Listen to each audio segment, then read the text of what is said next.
মুভির গল্পটি শুরু হয় সাউথ কোরিয়ার এই উচ্চ মধ্যবিত্ত পরিবারকে কেন্দ্র করে। পরিবারের একমাত্র উপার্জনকারী মানসু নামের এই মধ্যবয়সী লোকটা গত 25 বছর ধরে কাগজ তৈরির ফ্যাক্টরিতে চাকরি করছে লাইন ম্যানেজার হিসেবে। স্ত্রী মিরি ঘরের কাজ শেষে অবসর সময় কাটায়, ডান্স শিখে আর টেনিস খেলে। ছেলে সিওয়ান সারাদিন নেটফ্লিক্স দেখে আর সময় পেলেই বন্ধুর সাথে সাইকেলিং এ বেরিয়ে পড়ে। আর বাবার আদরের মেয়ে রিওয়ান ভালোবাসে ভায়োলিন প্লে করতে এবং কুকুরগুলোর সাথে সময় কাটাতে। মানসুর এই ছোট্ট পরিবারে সবকিছু ঠিকঠাক ভাবেই চলছিল। কাগজ ফ্যাক্টরিতে অভিজ্ঞতা আর দক্ষতার কারণে 2019 সালের বর্ষসেরা এমপ্লয়ির পুরস্কারও পেয়েছিল। এত সফলতা আর অভিজ্ঞতা থাকার পরেও তার চাকরিটা চলে যায়। কারণ হিসেবে জানানো হয় এআই দ্বারা নিয়ন্ত্রিত অটোমেটেড মেশিনারিজ আনা হবে, যেখানে একাধিক লাইন ম্যানেজারের প্রয়োজন নেই। চাকরি হারানোর বিষয়টা স্ত্রীকে কিভাবে বলবে বুঝে উঠতে পারে না। মানসিকভাবে এতটাই ভেঙে পড়ে যে সোজা চলে আসে মেন্টাল থেরাপি নেওয়ার জন্য। সেখানে ছিল তার মতো আরো অনেক চাকরি হারানো বা হতাশাগ্রস্ত লোকজন। এর কিছুক্ষণ পর মিরিকে কল করে বলে তার চাকরিটা আর নেই। মানসুর মলিন চেহারা দেখে সে তাকে সাহস যোগায়, তবে একমাত্র উপার্জনের পথ বন্ধ হয়ে যাওয়ায় মিরি নিজেও হতাশ হয়ে পড়েছিল।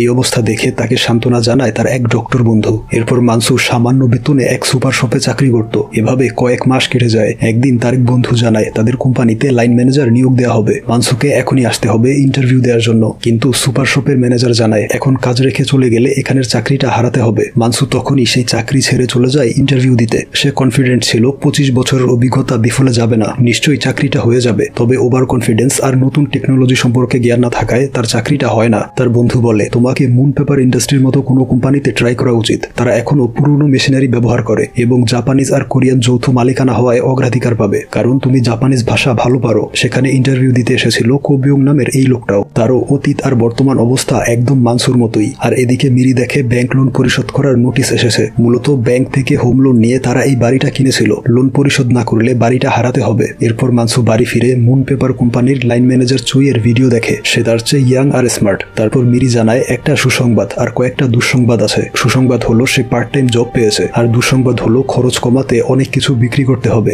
যেমন তার গাড়িটা, piano, TV, chair, carpet, curtain, tennis racket, এমনকি নেটফ্লিক্সের সাবস্ক্রিপশনও ক্যান্সেল করা হবে। খাবার খরচ কমাতে কুকুরগুলোকে তার বাবার বাড়িতে পাঠাবে, আর সবশেষে এই বাড়িটাও বিক্রি করা হবে। এই শুনে মানসু বলে আমার ছোটবেলার বেড়ে ওঠা এই বাড়িতে। বাড়িটাকে ছাড়তে চাইনি বলে ব্যাংক লোন নিয়ে কিনেছি। নিজ হাতে দোলনা, গ্রিন হাউস সহ বাড়ির প্রতিটা আঙিনা সাজিয়েছি। মিরি বলে আমাদের আর কোনো চয়েস নেই। লোন পরিশোধ না করলে বাড়িটা নিলামে উঠবে, তার চেয়ে ভালো হবে বিক্রি করে দেয়া। পরদিন কুকুরগুলোকে মিরির বাবা মা এসে নিয়ে যায়। তাদের মেয়ে রিওয়ান প্রচুর কান্না করে কুকুরগুলোকে রাখার জন্য। তখন তাদের বাড়িটা দেখার জন্য এক পরিবার আসে। মহিলাটা মিরির বান্ধবী এবং তাদের ছেলেরা ক্লাসমেট এবং বন্ধু। আর লোকটার সাথে মানসুর পুরনো শত্রুতা ছিল। সে প্রথমেই বলে মানসুর গ্রিন হাউসটা ভেঙে গলফ কোর্স বানাবে। এই শুনে মানসু বাহিরে চলে আসে। সিওয়ান বলে এই বাড়ি ছেড়ে চলে গেলে কুকুরগুলো আমাদের আর খুঁজে পাবে না। আর রিওয়ান ডগ হাউসের মধ্যে বসে তখনও কান্না করে যাচ্ছিল। এসব দেখে মানসু প্রমিস করে বলে আমরা এই বাড়িতেই থাকবো। এরপর তাকে দেখা যায় মুন পেপার কোম্পানির ওয়াশরুমে। কোম্পানির সিইও কে একা পেয়ে রিকোয়েস্ট করে যেন তাকে চাকরি দেওয়া হয়। তখন সেই কোম্পানির লাইন ম্যানেজার চুই এসে তাকে সরিয়ে সিইও কে বেরোতে সাহায্য করে। এরপর কিছু টাকা দিয়ে বলে মদ খেয়ে রিল্যাক্স করো।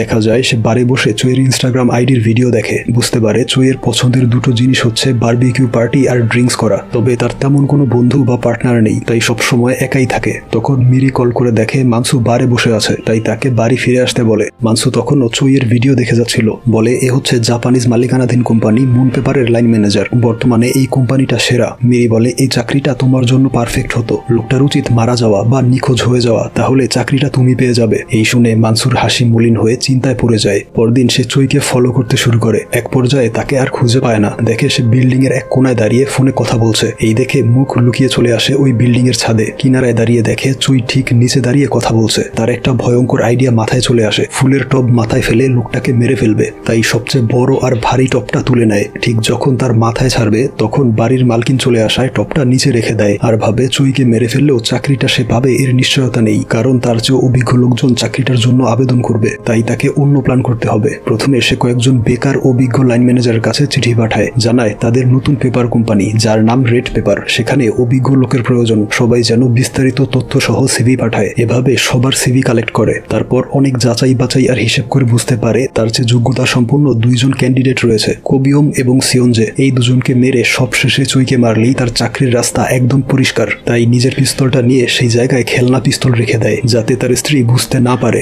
এরপর চলে আসে কোবিয়ং এর বাড়ির পেছনে। দূর থেকে বাড়ির লোকেশন আর সিসি ক্যামেরা চেক করার সময় দেখতে পায় একটা ছেলে পেছনের দরজা দিয়ে বেরিয়ে তার দিকেই আসছে। তাই জলদি ওই জায়গা থেকে পালিয়ে আসে। পরদিন আবারও চলে যায় সেই লোকেশনে। তবে এবার কোবিয়ং কবিয়ম বেরিয়ে আসে। মানসুর লুকিয়ে পড়ে গাছের পেছনে। বন্দুক বের করে যখন গুলি করতে যাবে তখন কবিয়মের স্ত্রী আরা চলে আসে ব্যাগপত্র নিয়ে। তারা বাড়ির পেছনের জঙ্গলে এসেছে প্রকৃতির মাঝে সময় কাটাতে। আরা বলে পেপার কোম্পানিতে ইন্টারভিউ দিয়ে সময় নষ্ট না করে অন্য চাকরি বা রেস্টুরেন্ট ব্যবসা করতে পারো। কবিয়ম জানায় 2 যুগ ধরে পেপারের সাথে তার সম্পর্কটা রক্তে মিশে গিয়েছে। অন্য কিছুর কথা সে ভাবতেই পারে না। এই কথাটা মানসুর সাথে একদম মিলে যায়। এরপর বলে রেড পেপার কোম্পানি থেকে কোনো ফোন কল আসেনি, নিশ্চয়ই তারা মেল পাঠিয়েছে। মেল বক্স চেক করতে দৌড়ে চলে যায়। তারপর আরাও রওনা হয় বাড়ির দিকে। তখন মানসুকে সাপে কামড় দিলে চিৎকার দিয়ে আড়াল থেকে বেরিয়ে আসে। এই দেখে আরা ক্ষতস্থান কেটে মুখ দিয়ে বিষাক্ত রক্ত বের করে। ঠিক সেই মুহূর্তে মিরি কল করলে সে বলে তাকে সাপে কেটেছে, কিছুক্ষণ পর কল করবে। মিরিকে দেখা যায় তার ডেন্টিস্ট বন্ধুর হসপিটালে নার্স বা সহকারী হিসেবে চাকরি নিয়েছে। তারপর মানসু বাড়ি ফিরে ইন্টারনেটে দেখে সাপে কামড়ালে ক্ষতস্থানে কাটাছেঁড়া করতে হয় না। মিরিকে বলে সাপটা বিষাক্ত ছিল না। মিরি বলে ইন্টারভিউ দিতে গিয়ে সাপের কামড় কিভাবে খাও বুঝি না, যেহেতু পেপার কোম্পানিতে চাকরি হচ্ছে না তাই অন্য কোনো চাকরি বা ব্যবসার জন্য ট্রাই করতে পারো।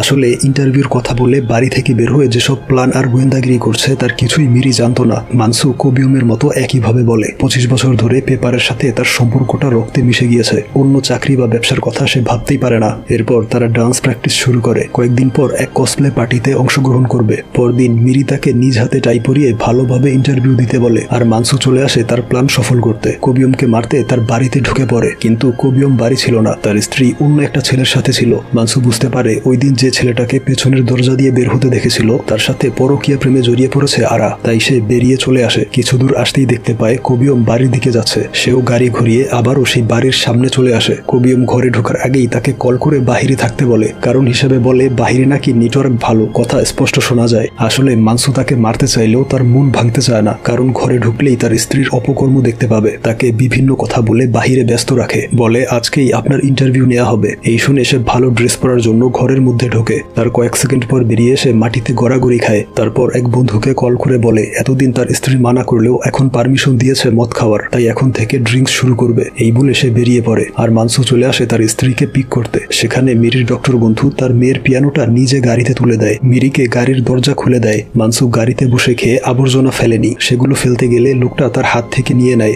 এসব দেখে মানসুর সন্দেহ শুরু হয় তার স্ত্রীও হয়তো আরার মতো নতুন সম্পর্কে জড়িয়ে পড়েছে। এরপর দিন আবারও চলে আসে কবিয়মকে মারার জন্য। সে ড্রিঙ্কস করে একদম মাতাল হয়েছিল। মানসু সোজা ঘরে ঢুকে বন্দুক তাক করে। কবিয়ম ভাবে এটাই হচ্ছে তার স্ত্রীর নতুন প্রেমিক, তাকে মারতে এসেছে। তখন আরা বাড়ি ফিরে এই অবস্থা দেখে কবিয়মের একটা ট্রফি তুলে নেয়। এরপর যখন মারতে যাবে তখন তাকে দেখে কবিয়ম বলে আরা তোমাকে নয় আমাকে ভালোবাসে। এই শুনে আরাও চমকে ওঠে। সে জানতো না তার স্বামী তার নতুন প্রেমের বিষয়ে জেনে গিয়েছে। মানসু বলে সব দোষ আপনার, আপনি আরাকে বুঝতে চেষ্টা করেননি। সে বলেছিল রেস্টুরেন্ট খুলতে, তা না করে পেপার কোম্পানির পেছনে পড়ে আছেন। এই শুনে সে কান্না করে বলে সব সিক্রেট আরা তোমাকে বলে দিয়েছে। মানসু বলে প্রয়োজনে ডেলিভারি ম্যানের কাজ করুন, তারপরেও নতুন করে চেষ্টা করতে হবে। মানসুর কথায় আরা সম্মতি জানায়। হঠাৎ পেছনে কারো উপস্থিতি বুঝতে পেরে ভয়ে তার বন্দুকের ট্রিগারে চাপ লেগে যায়। গুলি লেগে গুরুতর আহত হয় কবিয়ম। তখন আরা তাকে সজোরে মারলে গানটা হাত থেকে মেঝেতে পড়ে যায়। সেটা নেয়ার জন্য শুরু হয় তাদের ধস্তাধস্তি। এক পর্যায়ে গানটা পেয়ে যায় আরা। মানসু দ্রুত পালিয়ে বেরিয়ে আসে। কবিয়ম এবং আরাও চলে আসে তাকে ধরার জন্য। তবে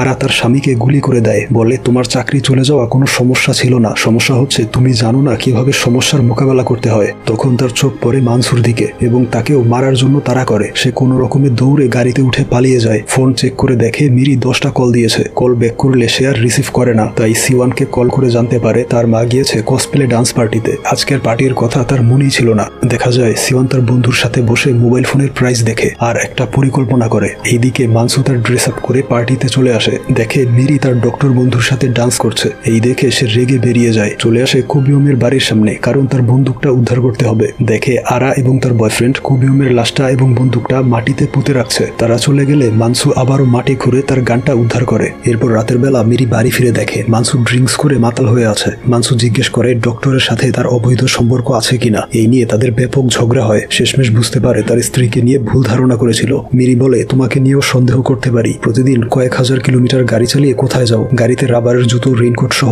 অদ্ভুত জিনিসপত্র কেন রাখো? আর সারাদিন গ্রিন হাউসে বসে কি কাজ করো? সে কোনো উত্তর না দিয়ে গ্রিন হাউসে চলে আসে পরবর্তী টার্গেট সিওনজেকে নিয়ে রিসার্চ করতে। বর্তমানে সে জব করে একটা জুতার দোকানে। মানসু সেই দোকানে এসে বলে তার মেয়ের জন্য জুতা কিনবে ক্রিসমাসের উপহার হিসেবে। তার মেয়েটা খুব ট্যালেন্টেড, টিচার বলেছে ভালো মানের ভায়োলিন কিনে দিতে, তাহলে তার পারফরমেন্স আরো বেটার হবে। চাকরি না থাকায় অত টাকা তার কাছে নেই, তাই একজোড়া জুতা কিনতে এসেছে। এরপর সিওনজে কখন দোকান থেকে বেরোবে তা জানার জন্য বলে তার মেয়ের ভায়োলিন ক্লাস শেষ হবে সন্ধ্যার পর। দোকানটা কতক্ষণ খোলা থাকবে? সিওনজে বলে দোকান বন্ধ করা হবে রাত 8টায়। তাই 8টার পর রাস্তায় দাঁড়িয়ে তার অপেক্ষা করে মানসু। সে ওই দিক দিয়েই যাচ্ছিল। মানসুকে দাঁড়িয়ে থাকতে দেখে গাড়ি থেকে নেমে আসে। সিওনজের সিভিতে অতিরিক্ত দক্ষতা হিসেবে লেখা ছিল মেশিন এক্সপার্ট। তাই মানসু বলে তার গাড়ির মেশিনে প্রবলেম হয়েছে। এই শুনে সে ইঞ্জিন চেক করতে যায়। আর এদিকে মানসু বন্দুক বের করে হাতে গ্লাভস পরে নেয়। এরপর সোজা তার বুকের বাঁ পাশে গান পয়েন্ট করে। সে ধাক্কা দিয়ে পালিয়ে যাওয়ার সময় পেছন থেকে শুট করে মেরে ফেলে। এরপর তার লাশটা গাড়িতে উঠিয়ে রওনা হয় বাড়ির দিকে। বাড়িতে তার ছেলে সিওন লুকিয়ে বেরিয়ে পড়ে। তার বন্ধুর সাথে চলে আসে বন্ধুর বাবার মোবাইল শপে চুরি করতে। সিওয়ান পাশেই দাঁড়িয়েছিল,